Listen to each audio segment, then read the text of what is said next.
نحمدہ ونصلی ونسلم علی رسولہ الکریم اما بعد۔ بھائی اور دوستو، محرم الحرام کا مہینہ ان 4 مہینوں میں سے ایک مہینہ ہے جو محترم مہینے کہلاتے ہیں، جن کو اللہ تعالیٰ نے اپنی مقدس کلام میں اشہر حرم فرمایا ہے، اور وہ 3 مہینے لگاتار چلتے ہیں، ذی قعدہ، ذی الحجہ اور محرم، اور چوتھا مہینہ ان سے تھوڑا سا ہٹ کے ہے رجب المرجب۔ تو یہ 4 مہینے محترم مہینے ہیں، ان کا ایک اپنا مقام ہے، تو خاص طور پہ ان مہینوں کے اندر نیکی کا جو درجہ ہے وہ بڑھ جاتا ہے، ثواب بڑھ جاتا ہے، اور گناہ کی شناعت، خباثت وہ بھی بڑھ جاتی ہے۔ تو ان مہینوں کا احترام کرنا ہمارے لیے ضروری ہے۔ اس لیے ایک تو حدیث قرآن پاک میں اللہ جل شانہ کی ذات نے فرمایا ہے فَلَا تَظْلِمُوا فِيهِنَّ أَنفُسَكُمْ، کہ یہ وہ مہینے ہیں جن میں اپنے اوپر ظلم نہیں کرو۔ اب اس میں ظلم اپنے اوپر کرنے کی 2 صورتیں ہو سکتی ہیں کہ ایک پہ بندہ اپنے جسم کو ہی کوئی تکلیف دے، جیسے چھری سے جسم کو زخمی کرنا، ماتم کرنا، مار پیٹ کرنا، اور جیسے محرم الحرام کے دنوں میں بعض لوگ اس قسم کے اقدام کرتے ہیں، تو اس سے اللہ تعالیٰ نے منع فرمایا ہے کہ جسمانی طور پر اپنے آپ کو تکلیف نہیں دینی، اور دوسرا اس کے اپنے اوپر ظلم نہیں کرنا، اور دوسرا روحانی طور پر بھی ظلم نہیں کرنا۔ اور وہ روحانی طور پر ظلم یہ ہے کہ انسان گناہوں کا شکار ہو جائے، غلط کاری کا شکار ہو جائے، تو گناہوں سے بچنے کا اہتمام بھی ان مہینوں کے اندر ضروری ہے۔ ایک تو حکم ان مہینوں کے حوالے سے یہ ہے، اور محرم الحرام کا مہینہ بھی، اس کا بھی احترام بھی ضروری ہے، اس میں نیکی کے کام کرنا جتنا زیادہ ہو سکے کیے جائیں، اور اس مہینے کے اندر گناہ سے بچنا چاہیے۔ دوسری چیز، ایک اہم جو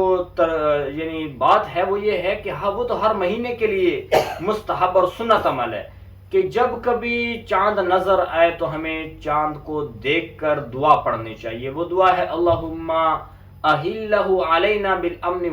والایمان والسلامت والاسلام ربی وربک اللہ۔ تو یہ دعا ہے، جب بھی چاند نظر آئے ہمیں تو ہم اس کا اہتمام کریں۔ تو اس مہینے محرم الحرام کا مہینہ جب نظر آئے تو اس میں بھی اس دعا کا اہتمام کیا جائے۔ اور پھر اس کے بعد اس مہینے کے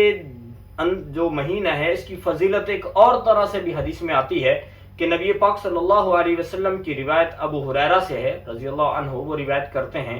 کہ اللہ کے نبی نے فرمایا کہ رمضان المبارک کے بعد اللہ تعالیٰ کے ہاں افضل ترین دن محرم الحرام کے دن میں ہیں، تو ان میں روزے کا اہتمام کرنا چاہیے۔ اب رہی بات کہ یہ جو دن ہیں ان میں اللہ کے نبی صلی اللہ علیہ وسلم نے پورا مہینہ روزے نہیں رکھے، یہ تو پکی بات ہے۔ روزہ اللہ کے نبی صلی اللہ علیہ وسلم نے صرف 10 محرم الحرام کا رکھا ہے، اور باقی دن کو افضل دن بہرحال سارے کے سارے دن ہیں کیونکہ محترم مہینہ ہے۔ اور عاشورہ کا روزہ، اس کی بھی اللہ کے نبی نے ترغیب دی۔ حضرت جابر رضی اللہ تعالیٰ عنہ سے تو روایت ہے کہ آپ صلی اللہ علیہ وسلم ہمیں اس دن میں عاشورہ کے دن کے روزے رکھنے کا ہمیں حکم دیتے، اور ترغیب دیتے، اور ہماری نگرانی کرتے۔ اور جب یہ رمضان المبارک کے روزے فرض ہو گئے تو پھر آپ صلی اللہ علیہ وسلم نے نہ ہمیں حکم دیا، نہ ترغیب دی، اور نہ ہی ہماری نگرانی فرمائی۔ تو بہرحال ان دنوں اس محرم الحرام کے 10ویں دن کا روزہ، اما عائشہ رضی اللہ تعالیٰ عنہ فرماتی ہیں کہ یہ روزہ تو اس میں زمانہ جاہلیت میں بھی رکھا جاتا تھا، اور پھر اللہ کے نبی صلی اللہ علیہ وسلم کے زمانے میں یہ روزہ رہا، بلکہ یہ پہلے روزہ فرض تھا، اور پھر جب رمضان المبارک کے روزے فرض ہو گئے تو پھر اس کی فرضیت ختم ہو گئی، البتہ یہ روزہ باقی رہا۔ اور ایک روایت میں آپ صلی اللہ علیہ وسلم نے فرمایا یقیناً 10 محرم الحرام کا دن یعنی یوم عاشورہ یہ اللہ تعالیٰ کے دنوں میں سے ایک دن ہے، تو اس میں چاہیے کہ جو چاہے روزہ رکھے اور جو چاہے روزہ نہ رکھے، اب اس کو اختیار حاصل ہے۔ یعنی پہلے تو اس روزے کا اہتمام کیا جاتا تھا، لیکن بعد میں اللہ کے نبی صلی اللہ علیہ وسلم نے صحابہ کو جو ہے بتا دیا کہ روزہ رکھ لو تو اچھی بات ہے، نہیں رکھو گے تو بھی اس میں گناہ نہیں ہوگا۔ تو اس کا مطلب یہ ہوا کہ اب روزہ جو ہے وہ مستحب درجے میں ہے، تو ہمیں 10 محرم الحرام کے روزے کا اہتمام کرنا چاہیے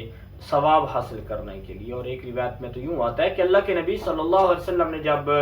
صحابہ کرام رضوان اللہ علیہم اجمعین کو 10 محرم الحرام کے روزہ رکھنے کا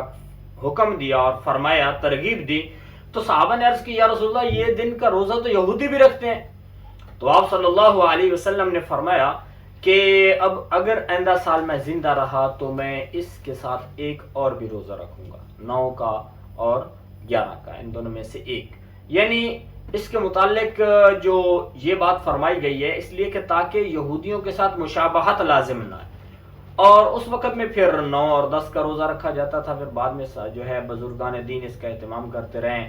اور بعد میں اگر 10 اور 11 کا روزہ رکھا جائے تو وہ بھی ٹھیک ہے۔ البتہ اب چونکہ وہ مشابہت والا پہلو رہا ہی نہیں ہے کہ اب یہودی لوگ جو ہیں وہ روزہ 10ویں کا رکھتے ہی نہیں، یوم عاشورہ کا روزہ ان کی زندگی سے نکل چکا ہے، تو مشابہت باقی نہیں رہی، تو اگر کوئی صرف 10 محرم الحرام کا روزہ رکھ لے تو بھی اس کو اجر بہرحال ملنے والا ہے۔ تو صحابہ کرام رضوان اللہ علیہم اجمعین کے ہاں تو روایات میں یہ بات موجود ہے کہ وہ اپنے بچوں کو بھی روزہ رکھوایا کرتے تھے اور ان کی نگرانی کیا کرتے تھے، یہاں تک کہ صحابہ کرام رضوان اللہ علیہم اجمعین کی عورتیں اپنے بچوں کو روزہ رکھوانے کے بعد ان کو ٹائے سے، کھلونے سے کھیلنے میں مشغول رکھتی تھیں، کھیل کود میں مشغول رکھتی تھیں، تاکہ وہ اپنے روزے کو مکمل کر سکے۔ اگر وہ تھوڑا بہت روتا بھی صحیح تو اس کو کھلونا دے کر اس کو بہلاتے، اور پھر کچھ تھوڑا اس کو رونے بھی دیتے۔ تو اس طرح سے صحابہ کرام رضوان اللہ علیہم اجمعین نے اپنے بچوں کے اوپر بھی محنت کی کہ ان کو دین کی